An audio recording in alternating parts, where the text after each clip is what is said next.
Welcome back to the 21 Convention 2019 of Orlando, Florida. Our next speaker you can find at freedomain.com. He has over 600 million podcast downloads and about 1 million YouTube subscribers. And in my judgment, he's one of the greatest living philosophers alive today. He's also dedicated to reason, philosophy, and saving Western civilization. Gentlemen, without further ado, please let me welcome to the stage Stefan Molyneux. Thanks, man. Thanks, sir. Thank you. Yes, sir. Thank you. Thank you so much. I really appreciate it. You guys can hear me all right? Good. Okay, so I'm going to introduce you to my superpower. And my superpower is something that I kind of discovered at an early age. I'm going to pass it along to you so that you can use it to really help the world. The superpower is really fascinating because we live in a post-philosophical society. We live in a post-reason society, in a post-evidence society.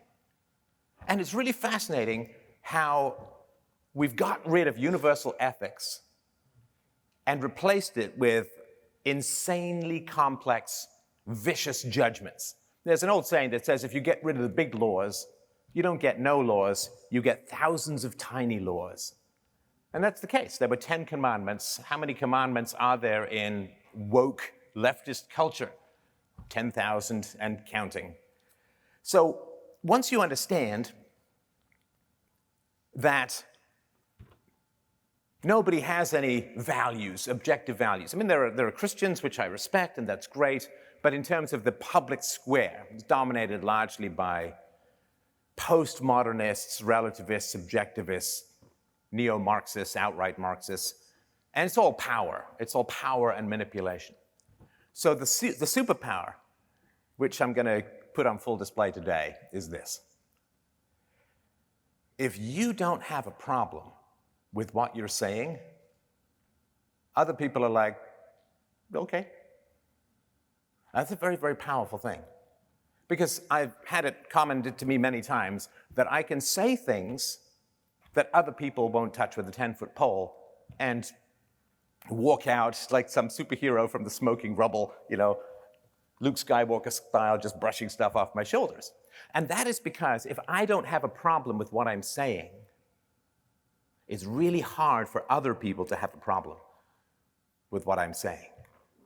So with that in mind, I will demonstrate the superpower. And listen, let's do a back and forth here because, this is just a big high-res screen unless we're participating. So, throw your hand up and if I ask for feedback or whatever, feel free to yell out. But this is the superpower. I think, particularly in this room at this convention, there are so many of us who have so much to say to women, and we don't.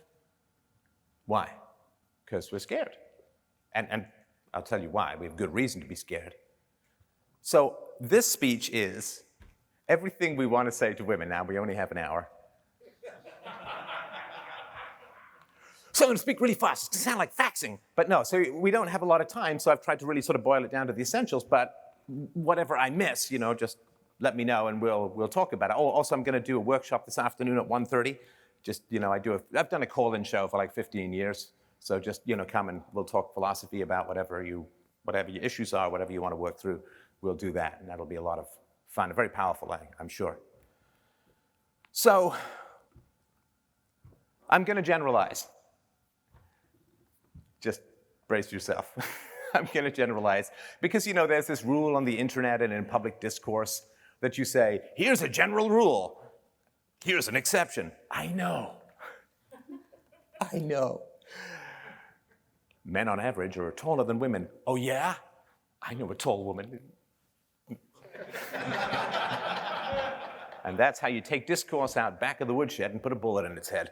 So yes, I'm going to generalize, and not you guys so much, but whenever this ends up out on the web, people are going to be like, exception. It's like, I know.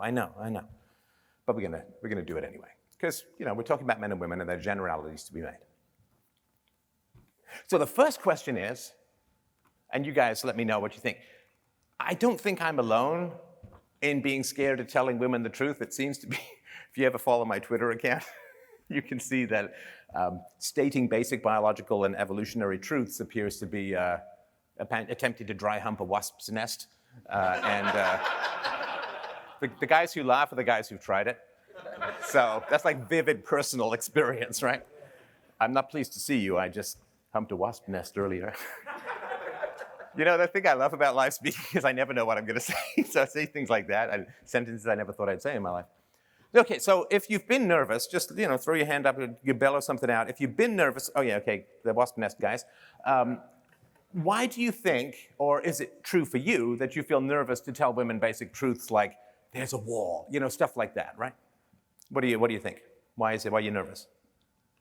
Well, they don't accept it. It could get real heated. Could get heated, okay. They won't accept it. What else? They will freak out? Yeah, based on what evidence? I'm just kidding. No, what? They want to shoot the messenger. They want to shoot the messenger, okay. Anything else? Most of the time they won't understand it anyways. They won't understand it anyways, okay. So it's like, teaching cha-cha to a meerkat or something, okay. All right, anything, but that wouldn't be fear, that would just be like, why bother, right? So is it fear of blowback? Is it fear of being attacked? Right? But, women are smaller in general, and, it's online, so they're not like in the room, right, with some machete. So I think that there's a good reason why we're scared. Because women can kill us. And I don't mean physically, I mean genetically. Because we're talking about the West here, right? So in the West, consent has been the norm for reproduction for thousands of years. We don't wrap our women in a bag and keep them in the house, right? At least, I hope hell you don't. So, what can women do to us that's so terrifying? Well, they can say no. They can say no. Do you know what percentage of men throughout history have not reproduced? 60%. 60%? Anyone else? 98. Are you from Saudi Arabia? I'm just. So it depends where you look at, but the number is around 40% of men did not reproduce.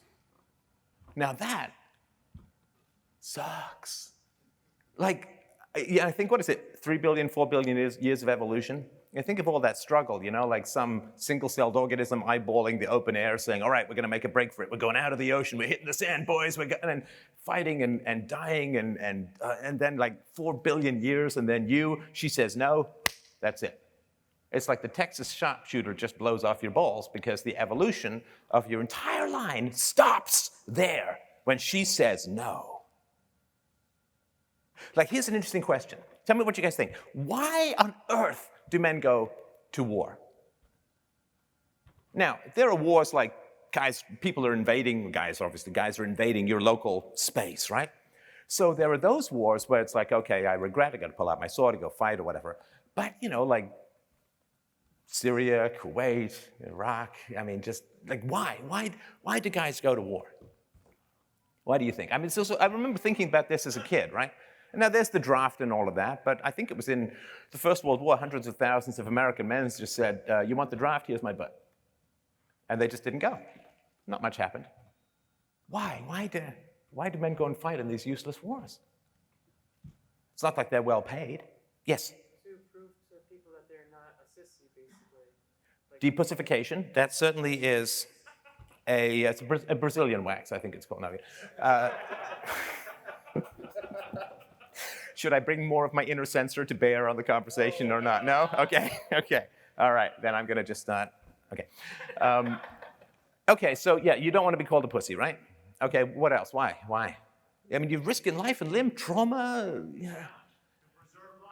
To preserve life. Well, yeah, but it doesn't. Really. War in Syria, Libya, this doesn't preserve life, right? Honor? Okay, honor, right, that's fair. Oh, yeah, because all those Libyans were coming over in canoes, right? But yeah, that's what the story is, right? Sorry? Power. But the soldier doesn't have power because the soldier has to take orders, right? Well, the illusion of that. The illusion of power, yeah. Now, I would say, you guys know, you're woke enough, right, to these issues. You know about the white feather campaign? Yeah. You guys heard this? How many people have or haven't? You have? Okay, well, real brief then. So, a man can be killed with a feather. It's an amazing thing. It's an amazing thing. And I'm not just talking some, like, Swedish BDSM thing, but, or am I? No, I'm not. So, a man can be killed with a feather because in the First World War, everybody was, like the British were very enthusiastic. Why? Because there hadn't been a war in Western Europe since the end of the Napoleonic Wars in 1815. The Franco-Prussian, a little bit here and there. But so everyone was like, oh, I know what war is. War is like all those paintings that we see. There's a white horse, you're charging, there's cheers, there's, you know, like all the stuff you play as a kid, you know, like that's war. And they were all signing up. And they were terrified it was going to be over by Christmas. That was the word, right? 1914. Oh, man, it's going to be over by Christmas. I got to get in there and get my stories and get my medals and my heroism. Spoiler, it wasn't over by Christmas. Right? First World War just went on. And really, it was the greatest catastrophe to hit the Western world ever. Wiped out almost all of the economic gains from the Industrial Revolution, so all those kids got black lung for nothing. And after a while, people were like, I don't really want to go. Like, it's trench warfare, which is just about the worst thing. The truth came out that war is not riding up a hill with a sword and cheering and, right, a heroic, noble death if necessary, but war is sitting in a half-frozen, muddy ditch with rats gnawing off your toes while some asshole 20 miles away pushes a button and blows you up. And of course, there was the Christmas peace, where the British and the German soldiers said, hey, it's Christmas, let's just play football, soccer. It was terrifying to the powers that be, that people might realize they have much more in common with the people across the trench than the people high up at their power structure. So men didn't want to go. So enlistments just cratered. So women would take a white feather and they would walk up and down the streets. And if they saw a military-age man who was not in uniform, they would hand him a white feather, which was a symbol of cowardice. And this was terrifying to men. Now, this makes no sense when you think about it, but then it does. So it makes no sense because, like, ooh, a feather. Sure, I'll go get my ass blown off in a trench. But here's the thing. The reason that men go to war is because women won't sleep with them if they don't. That's it. And this motivates so much of what we do. And it's not crazy and it's not neurotic. It makes perfect sense, evolutionarily speaking. Let's say you go to war, and let's say you have a 50% chance of dying. But if you don't go to war, no woman will sleep with you. For the continuance of your genetics, is it better to go to war or not? Better to go to war. Better to go to war. If you go to war, you got a 50% chance of passing on your genes. If you don't go to war, you have 0% chance of passing on your genes. That's why we're scared. Because all the men who said, I don't care what women think, offended and upset women, where they were like, no thanks, boy. Sorry, we're closed. They used the old, you know, you can get birth control for 10 cents. Just hold it there.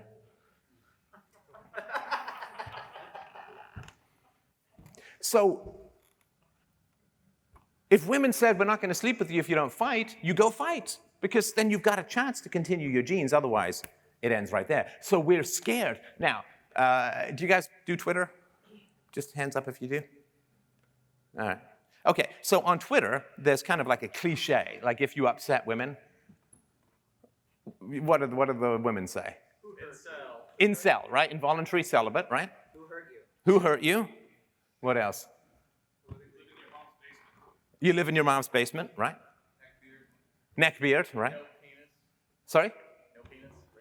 Racist. Small penis. Not necessarily no penis. No functional penis, I suppose. That's the incel thing, right? So, yeah, you can't get laid. small penis, your mommy issues, and so on, right? Now, that, of course, is, you know how like they do things in the military, they'll paint you with a target that you can't see, and then some other infrared thing points out the target. So women, what they're trying to do is draw a moat around you, and they'll say this very explicitly online. They'll say, ladies, here's a symbol, here's exactly who you should never date. And they'll broadcast it out across the gynocentric undertow network, right? Don't date this guy, right? That's genetic death. It's the rejection sharpshooter that takes off your balls. Genetically,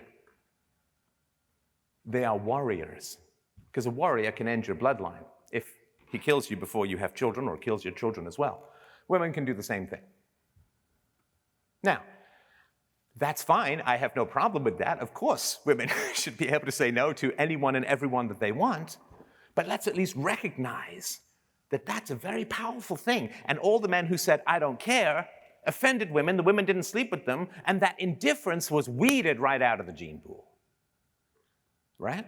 So we're scared because we're smart, and we're scared because we're these blind photocopiers who want to make more of us, and we need women to do it. So that's why it's hard to tell women the truth, because if they get mad and they tell all the other women, and remember, our brains, we don't know that there's more than 100 people around. Because we grew up in these little villages, these little tribes, little farming communities, and so on. It's like Amish horizon world to our lizard brains. So if women start the slander campaign against you, you're done. So you can't anger women. Except today. Maybe it's because I already have a kid. Maybe it's because I'm very happily married. I don't know. But I have the capacity to so. So these are the things that I think we should talk about. And I think women should hear. Because it's one thing to have the genetic death power. It's another thing to have the sexual power. It's another thing to have the outvoting men political power, outliving men political power. You put all those things together. And the great danger is you create a generation of vapid, self-obsessed narcissists who explode into two-year-old tantrum, toddler explosions of verbal abuse whenever their omnipotent wills are crossed. And we want to make sure that never happens in the future. Because it might. It just might. So, in no particular order, this is what I think women need to hear. Number one, the wall takes no prisoners. What does that mean? My friends in the front. Is it sell by date? Your eggs are going to die. And all the power, like nature balances out, right? All the sexual power that women have when they're young falls off a cliff in extraordinary rapidity. Now, here's the thing, though, is that when we're young and we have less sexual market value than women, supply and demand, hormones and receptivity, we can screw up for a while, and I'm sure everyone has, I know I have, but then you can recover, right? So, I went to theater school. I got a history degree because I'm all about the earning, right? But then I was like, wake up, dude. And I went and started a software company.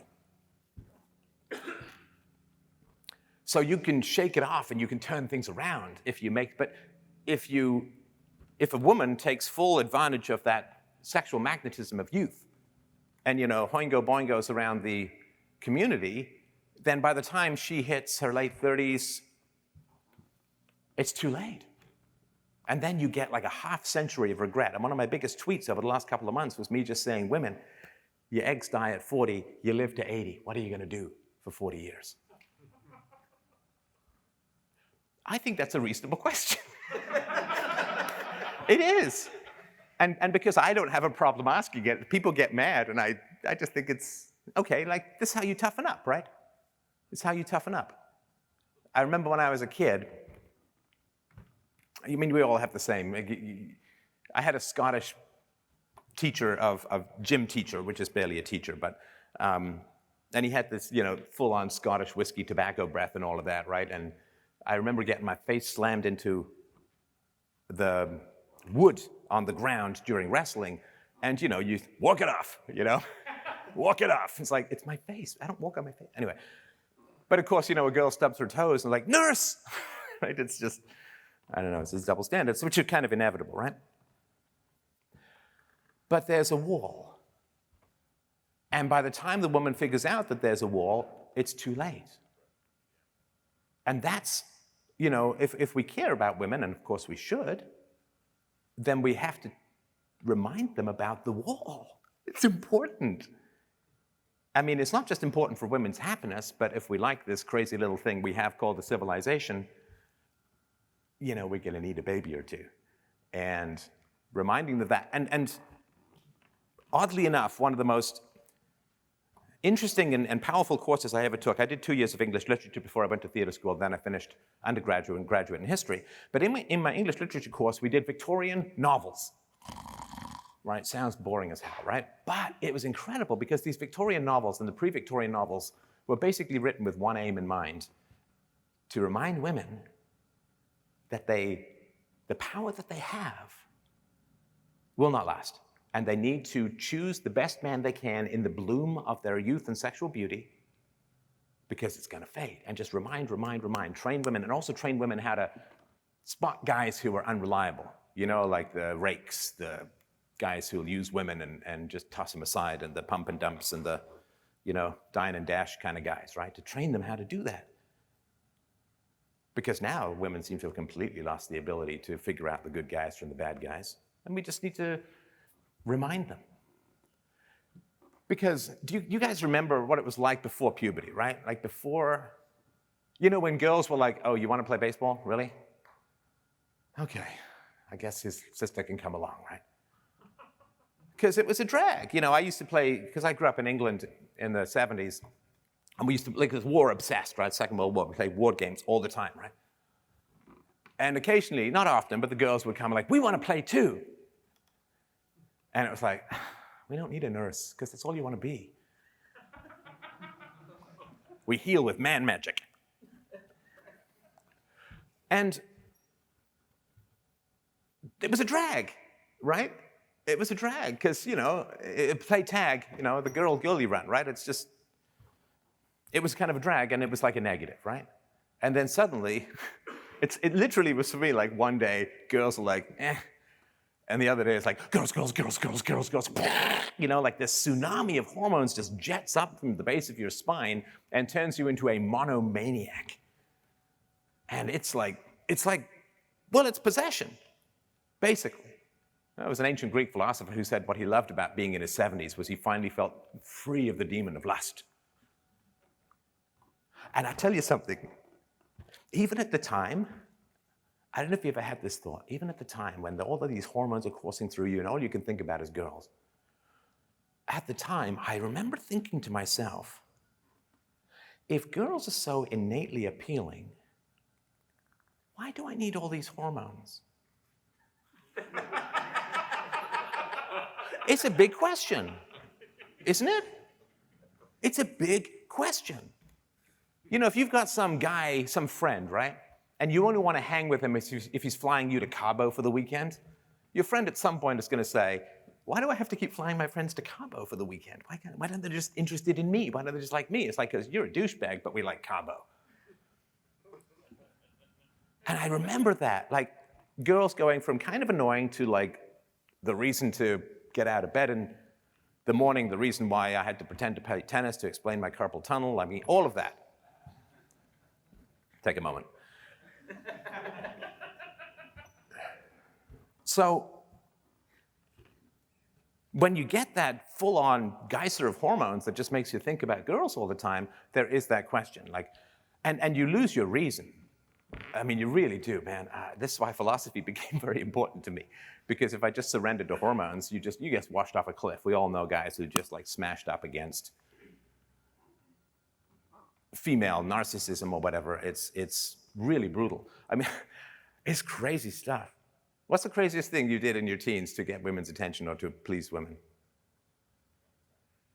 I'll give you mine. Well, no, that's not the craziest. So I had a math test that was really, really important. And I had a pencil. And the girl in front of me turned around and said, hey, can I use your pencil? I had one pencil. I said, listen, I don't want genetic death, so here you go. I gave her my pencil. Whereas, like a year earlier, it'd be like, hey, you don't have a pencil.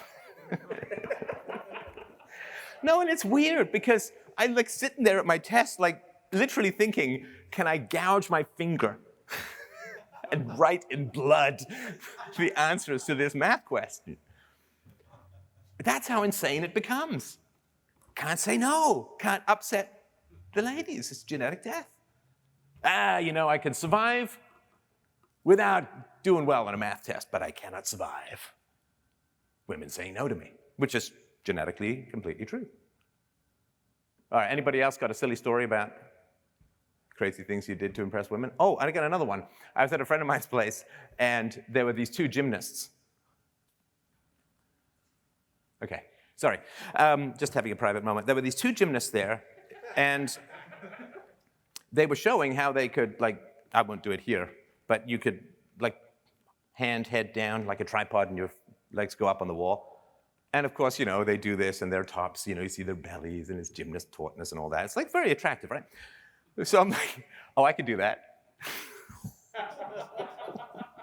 Now, I was a runner, I was a swimmer, tennis, and I was not any kind of gymnast. I have the flexibility of your average slab of sidewalk. So I do this, and I figured the best way to do it is to take a run at it, to get some momentum. What did I do? I just put my head through the wall. That does not get you extra points unless you got a lot of money for the Russian judges. But so this is just crazy stuff that you do to get and keep the attention of women. And then there's that fork in the road, right? Because sensibly, you should go for a sensible, solid, dependable woman. But then there's that crazy hot factor. This is stuff I've talked about on my show, the R versus K selection. You can look it up if you want on my channel. But I remember there was this girl, really, really nice girl. And the sad thing is I actually remember all of these names, even now, close to 40 years later. Really nice girl. She played the cello, and she had a T-shirt, totally nerdy, cello power, really nice girl. We chatted, really great conversationalist, right? But then there was this really hot German girl. Now, going back in time, you know the sensible course. Good mom for the kids, reliable, steady, good support system, great friend, and so on. It's like, yeah, but German hotness. So, of course, I go out with the German girl. Why? Apparently, I like being ordered around.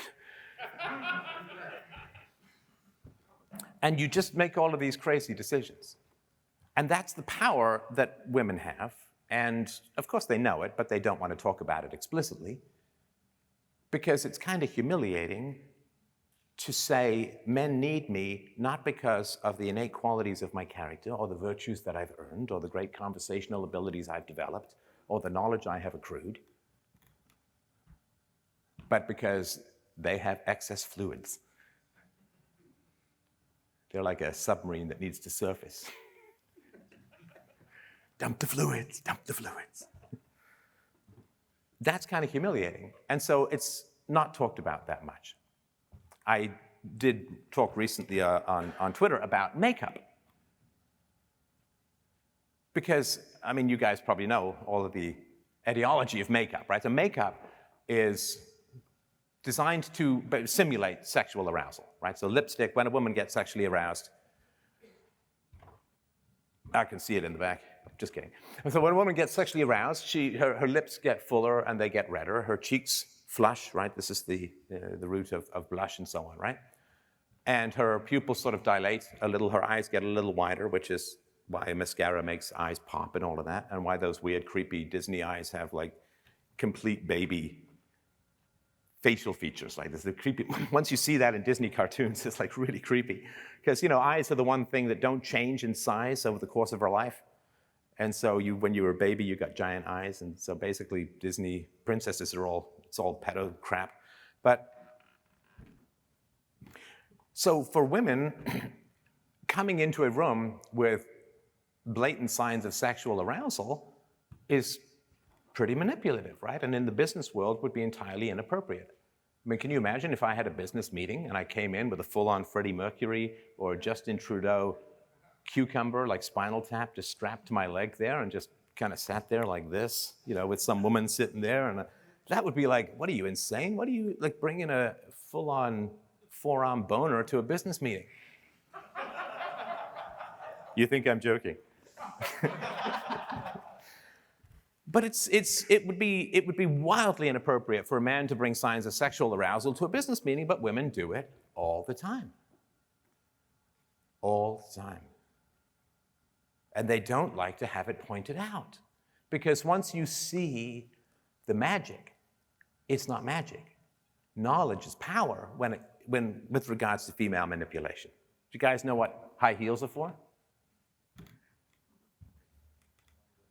Sorry? Longer legs?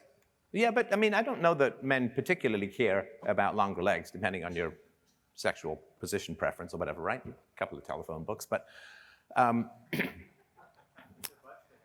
Sorry?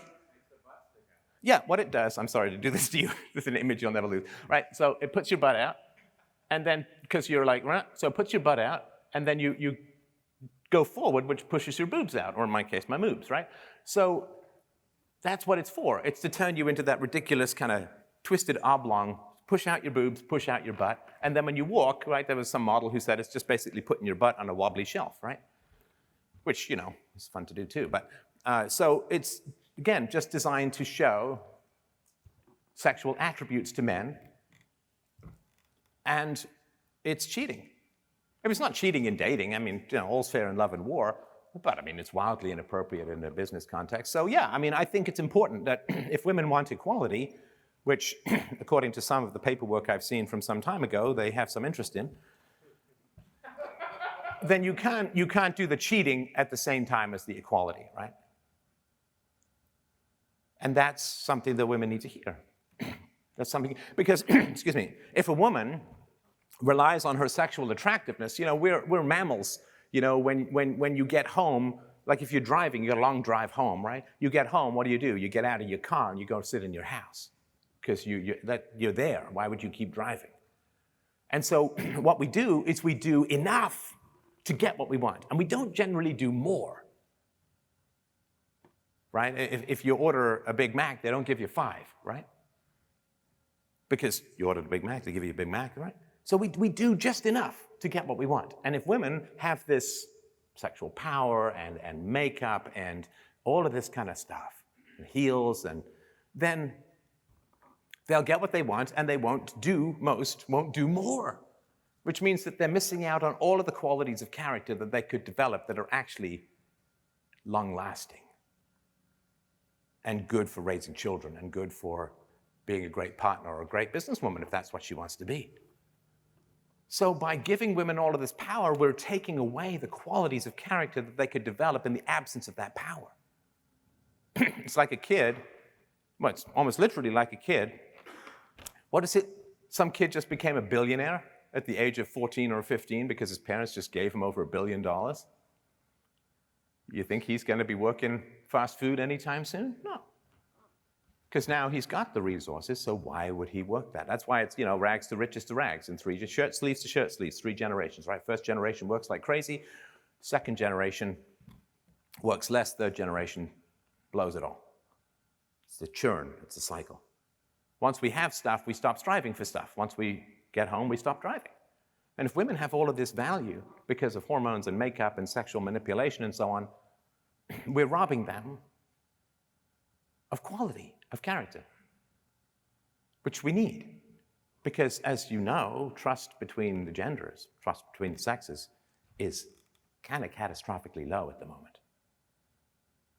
And that's because women, they have this crazy Tinder swipe, they have all of these online apps, so they can get all the male attention that they want in relative security. And the media doesn't tell them about the wall. When was the last time you saw a story on TV, in the movie theater, anywhere, even online, a story which goes something like this? I wasted my youth. I took the full bloom of my beauty and I squandered it on meaningless, shallow, self-destructive sexual encounters. Like overused Velcro, I lost my capacity to bond. I got an STD or 5.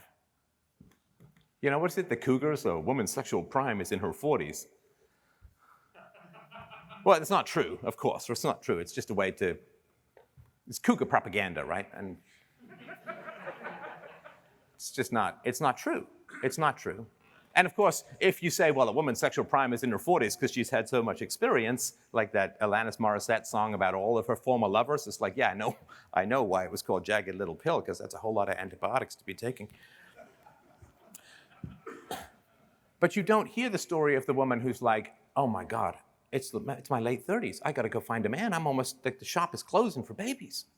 I got baby rabies. Got the fever. I want a baby. And now I've got to start trying to attract a man when I've been working a desk job making useless spreadsheets as affirmative action hire for the last 20 years.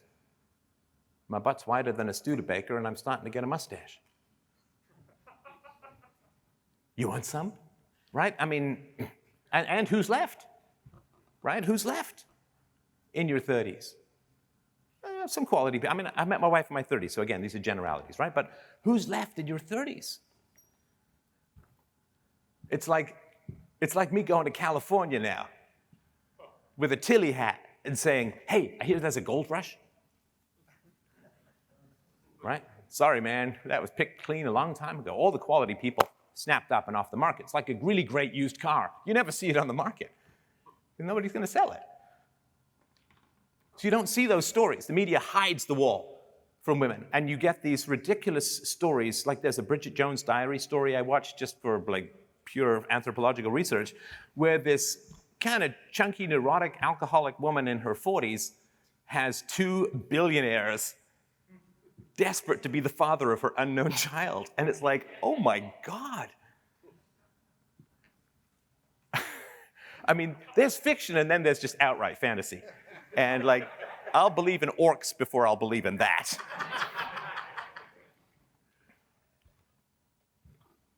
Here's another thing that women need to hear.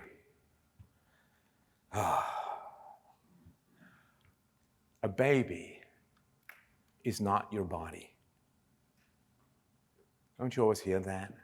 You got life growing in your belly. I can't imagine. It's like to me, like a big Indian meal comes to life. I get bloated, that's what I'm saying. Anyway, so growing a life, it's not your body. Do you know that the baby can have a different blood type than the mom? You know what is your body? A kidney.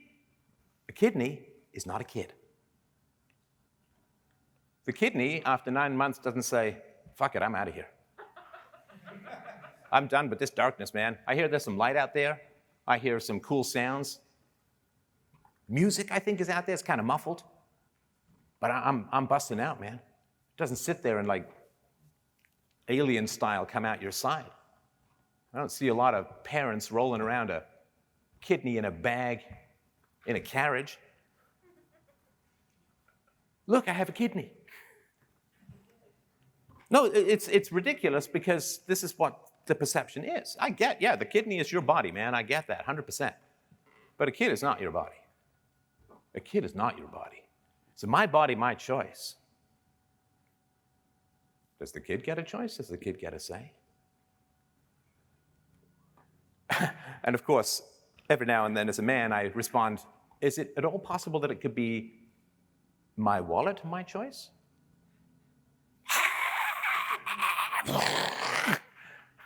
Irradiated, bald patch on the ground where a human being used to be, right? Baby is not your body.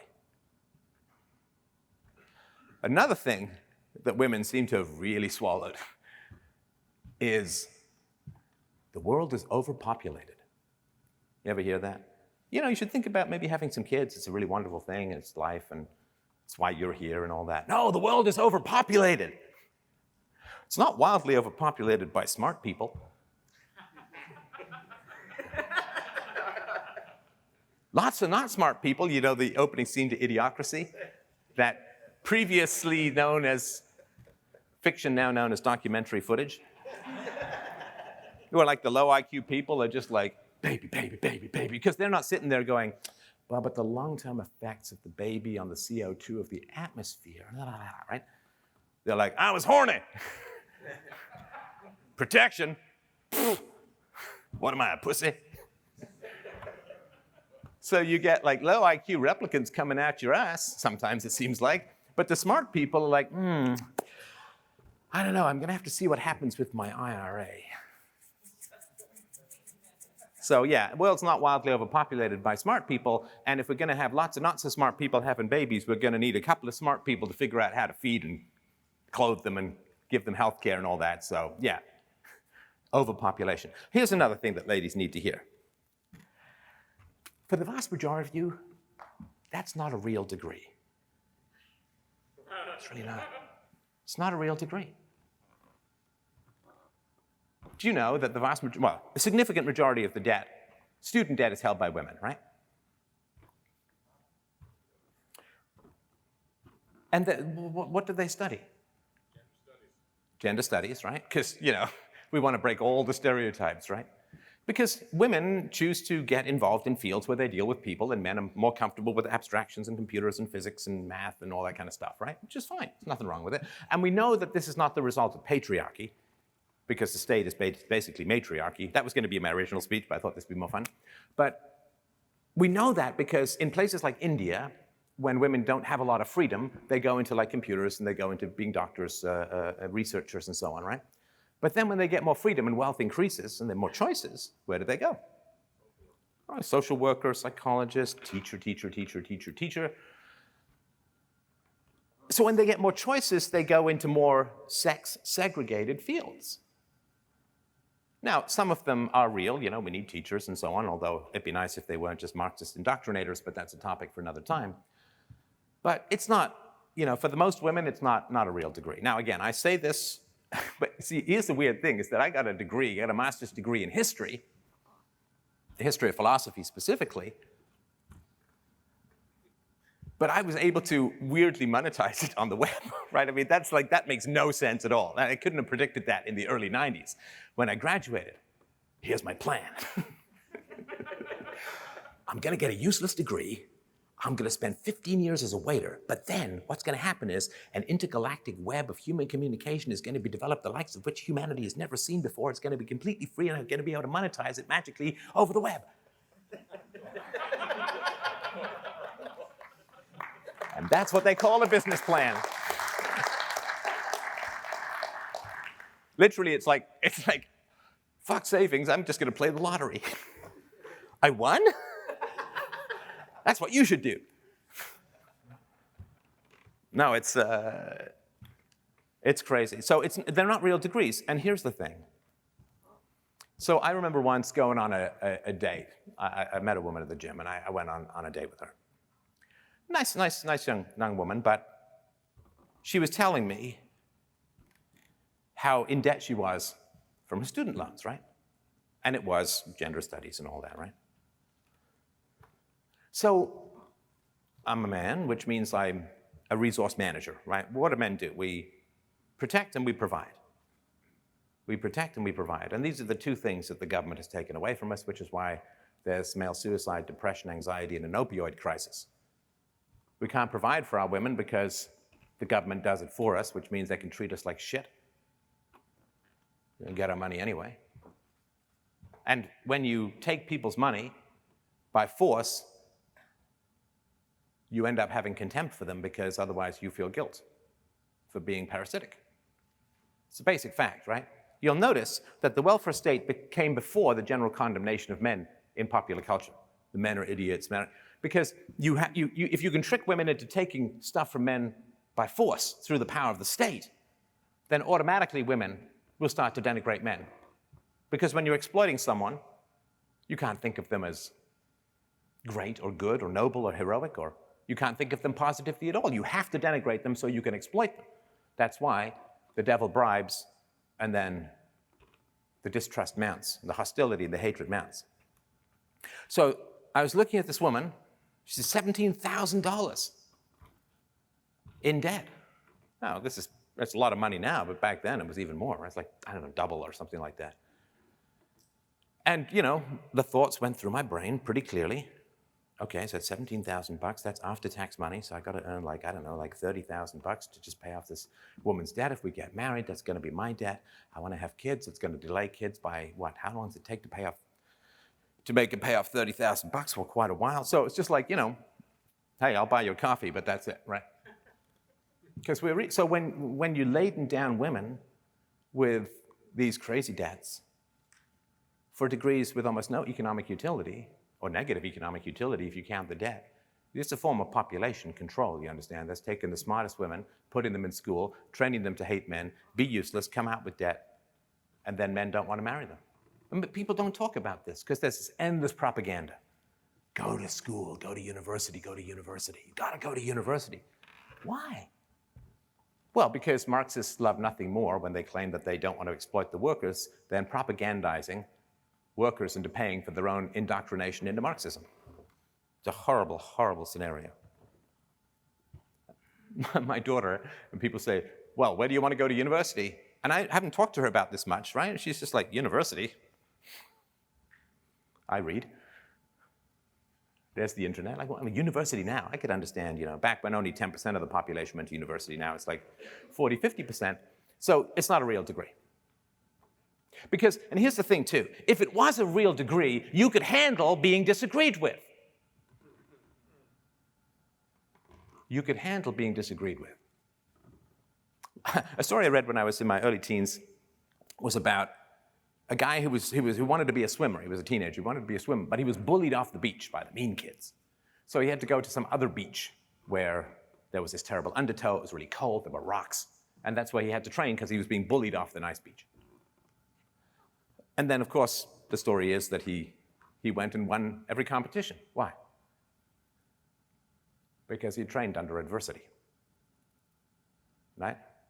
Where do muscles come from? Resistance. How do you sharpen a sword?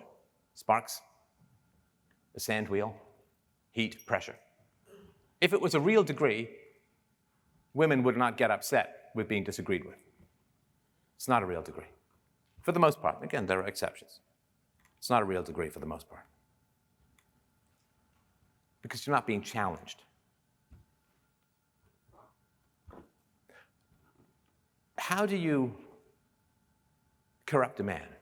How do you corrupt a woman? Because the powers that be, they want us all corrupted and dependent and uncertain, right? Well, it's funny because I think that you corrupt a man with excessive insults. And I don't mean the kind of like jovial locker room guy insults, but like when you really go for his, and this is what women are trying to break men down with, penis size and incel and you can't get laid and all that kind of stuff, right? Which is really insulting to women, right? Like all I can come up with is saying no. But how do you corrupt a woman? Well, you corrupt a woman with excessive praise. You corrupt a woman with excessive praise because it makes her hypersensitive. It makes her very difficult to disagree with. And when women look disagreeable, men don't want to marry them at all. And that's how you corrupt women. And sometimes it gets frustrating as a philosopher to look at men at this addiction to status, like men's status and domination and so on. And that's, you know, but there's really upsides to that. Like, that's why we have this room. That's why some guy wanted to get laid, so he built a room to impress a woman. That's great. You know, we can we can use the products of his sexual display to have a conference and talk about ideas and so on. So for men, the great weakness is status, but for women, the great weakness is vanity, because it comes with that massive surge of tsunami male attention when they're young and attractive. And if you continue to praise and praise and praise women, they become hothouse flowers. They become very overdelicate, right? There's an amazing thing which you should really, really look up. I'm sure you know this guy. De Tocqueville was a French aristocrat who came to America and wrote an amazing book called Democracy in America. He was originally coming to just study the prison system, but he ended up examining everything. And do you know The most amazing thing that he said was this. He said, the greatest power of America is its women. It's women. Can you imagine saying that now? But why? Why was femininity, female nature, in the nascent America, in the frontier, in the West, why was it so noble, so powerful, so strong? It was, well, no, welfare state, healthy voluntary relations between males and females, challenge. You know, we are, like hamsters in a wheel. And, you know that they're not getting anywhere, but they just like it. So when we remove challenges from our life, we don't end up being at peace. We just end up inventing challenges. So women's great challenge, of course, is to choose the right guy so she doesn't get pregnant out of wedlock and destroy her life in the absence of a welfare state, right? So when women get the vote, they vote for the welfare state. They vote for old age pensions just in case they've been a shitty mom and their kids don't care for them. So they take away, oh, look, we've taken away risk for women. If you get pregnant out of wedlock, we've magically turned babies from liabilities into assets, thus reversing the entire evolutionary course of human life. So we've taken away risk from women. Marry the wrong guy? Hey, no problem. You can divorce him and take half his stuff or more. In California, what is the law? Like, if you've married a woman for 10 years, you've got to support her for the rest of her life? Not overly strong and independent. Close, but not over. So we take away risks from women and we add risks to men, right? Because men now have to fight massive taxation that is, like the welfare state is basically the single mother state, right? So we take away these challenges for women. And do they say, wow, this is great, I can finally be at peace? No. Now, when you take away natural challenges from people, they just invent artificial ones. Because we didn't get to be the apex predators by sitting on our ass in a hammock, for God's sakes. We are a striving, conflict-based, challenging species. You take away our challenges, we don't get peace. We get artificial war. Now it's not childbirth and maybe I married the wrong guy and now my kid has polio. Now it's manspreading and mansplaining and like it's completely ridiculous. I don't know if we can actually survive plenty as a species. I don't know if we can survive success as a species. Okay, one or two more. Oh, and there'll be I'm sorry, I was going to do a bit more of a Q&A, but we'll do the whole thing this afternoon at 1:30. I've got like 2 hours. We'll just do a back and forth. But here's the other thing that women need to hear. There is no government law that can make you as economically productive as a man. Sorry. You can shoot the messenger all you want, it's a fact. And look, I've been a manager. I've interviewed probably 1,000 people. I've hired probably 100, 150 men. I've done the whole gamut. I know whereof I speak. Can't do it. Why? What's the challenge? Sorry? Not aggressive.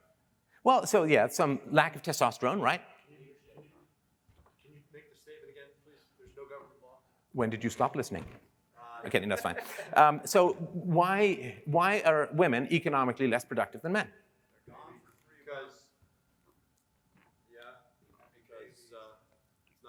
it's not a wage gap, it's an earnings gap. They choose different fields. They choose different fields. They're not as good as inherently at negotiating, et cetera. Well, I mean, some of those skills you can learn, right? So there's some stuff, but yeah, there's a certain amount of aggression, and we've been kind of trained to fight, and now co-opetition, it's called. Like you cooperate and you fight right together as the capitalist model, right? So men are sort of trained to be aggressive in a fight. Because in the past, like if you killed, one, I don't know, I'm not a hunter, at least I haven't. You kill one deer, right? You take it home to your family, the other guy doesn't get the deer. It's not like a capitalist thing where you get mounting productivity on both sides. You go kill that deer, you bring it home, the other guy's family is hungry. So we're like, we fight. Women haven't evolved that way. Women have evolved to basically be protective in numbers around the death magnets called toddlers. Have you ever had a baby? Like, stairs. It's That's why I had to sign. They knew I was a guy up here. That's why I had to sign something. I plunge off the stage like Steve Tyler side. So women have evolved to be more nurturing, and women are, statistically, they score much higher in neuroticism, which sounds bad, but it's not, because you have to worry about toddlers. You've got a whole bunch of toddlers. They're all going in different directions. It's dangerous, even in, there's no predators and so on, right? So yeah, there's that. They choose fields that are less, and come on, they have babies. They have babies. 40% of the women who took MBAs don't even work in business. I mean, I do this call-in show. I've done it for a long time, and women call in. Yeah, I studied to be a doctor, and then, after I had my baby, I just wanted to stay home. And I'm torn, because I'm glad she's staying home, breastfeeding, eye contact, skin contact, great for babies. But at the same time, no concept. I've had lots of women call in with this topic, and not one woman has said this. But I'll tell you this, I feel really, really bad that society spent $1.5 million to train me as a doctor, and I'm not even practicing. Not one. Well, I feel better at home, you see. And that's the end of the story. And it's like, I just see a guy coughing up his lungs on a sidewalk because he can't get to a doctor because we're missing a doctor. Do you know how many female engineers? I wanted to study engineering, but now I'm in sales.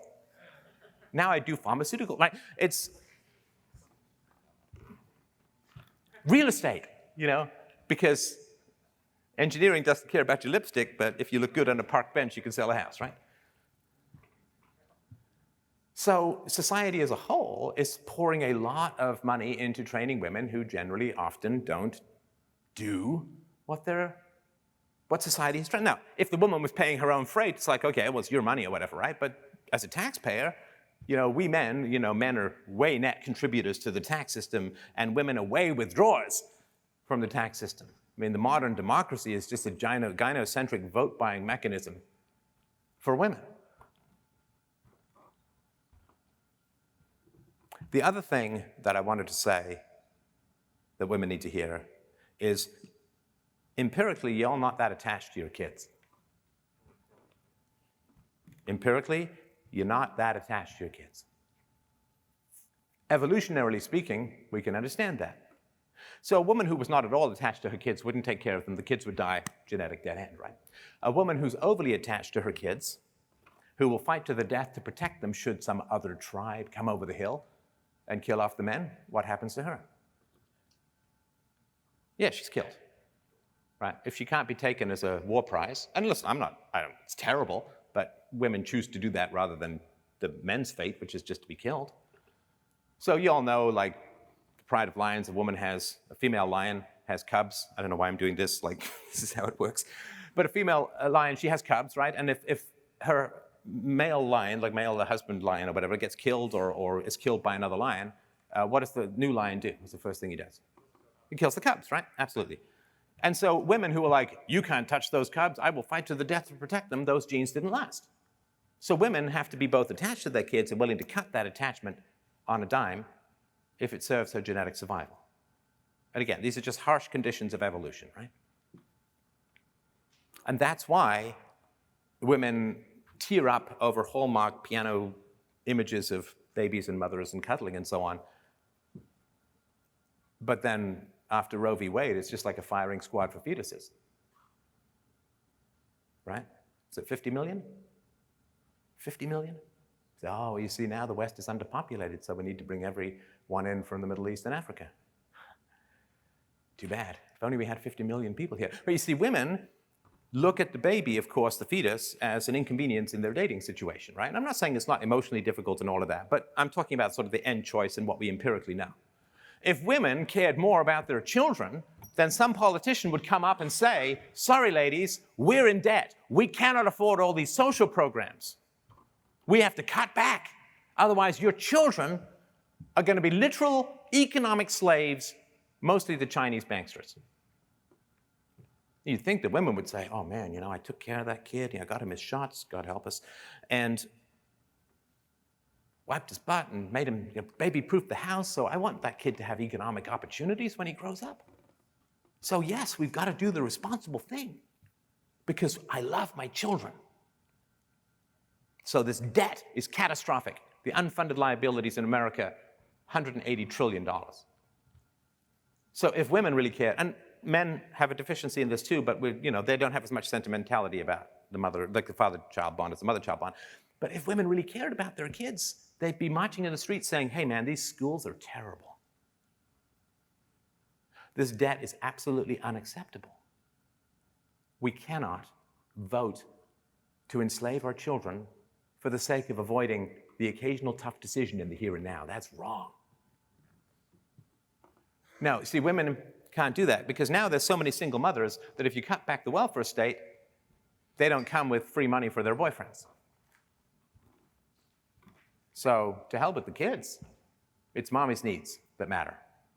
And there's evolutionary reasons for that, but we got to strip away the sentimentality and say, listen, men want taxes to go down, women want taxes to go up, because women take taxes and men pay taxes on average. And the reason why we can't have a reasonable government, the reason we can't have freedom, is because mama needs the money and doesn't care how it affects the kids. And the last thing I'll say, since I enjoy speaking my mind, and I hope that you enjoy it as well, free speech, man. Free speech is the whole reason why we have a civilization.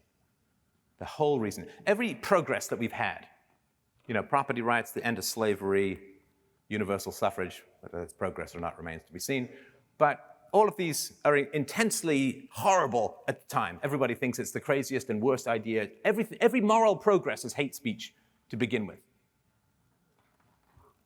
Why do we have hate speech threatening? Well, I mean, it's in Europe, it's in Canada, it's threatening in the US. Why do we have hate speech? And why did we have free speech until female suffrage? It's an interesting question. I have a theory. It may not shock you to know. And the theory goes a little something like this. Women, not super great at debating. Women, not super great at admitting they're wrong. Now, if you want to get engaged in societal debates, and you're not very good at debating, but you can't admit that you're wrong, what do you want? To silence the opposition. To not have certain questions raised. If you can't answer the argument and you can't stand the argument, censorship is what you want. And when I was growing up and I debated and fought ferociously on all these moral topics with my friends, even from sort of mid-teens onwards, some of them went on to become professors and lawyers and so on, right? We never thought of bursting into tears. We never thought of being offended. Like, that would be embarrassing. I can't answer your argument on corporal punishment. I'm just upset. We never thought, man, that's a really good argument about the benefits of colonialism, but I bet you have a tiny dick.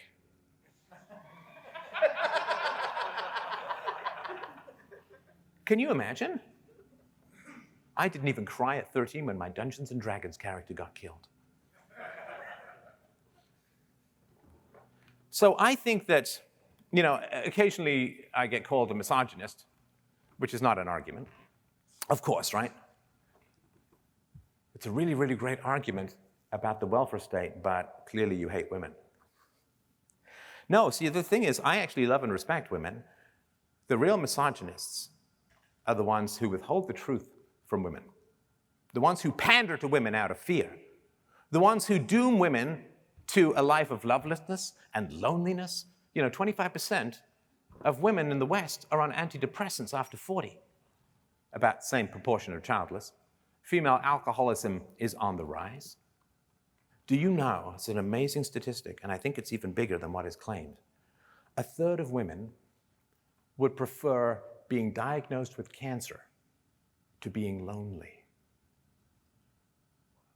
1/3 of women would rather, and I had a cancer diagnosis, I would have chosen loneliness myself, but that's just me, right? Because, you know, you can be lonely, but there's nothing lonelier than being in a hole in the ground, right? Hey, worms, yay. But by withholding the truth from women, we're not treating them with respect. We're not treating them as equals. We are dooming them through our silence and through sometimes our cowardice. And I say this for myself as well. There are some topics I find tough to bring up. We are dooming them to a life of loneliness. We are dooming them to a life of depression, of anxiety. Since feminism, female unhappiness has gone up and up and up and up and up. So, you know, when I say, oh, you know, but women don't care enough about their children to blah, blah, blah, right? Do we care enough about our women to say, damn the torpedoes? Let them call them tiny torpedoes. I'm going in. And I'm going to tell the truth. Because the alternative, pretty much the end of everything. We got no kids, got no happiness, got no families. Women go to work and therefore foreign strangers raise the children. There's no transmission of Western culture. That's it. It's done. Do women love their children enough to vote for smaller government? I think it's possible. Do we love women enough to save everything by telling them the truth? I'll leave that in your hands. Thank you for your time and attention. Thank you, Stefan. Thanks.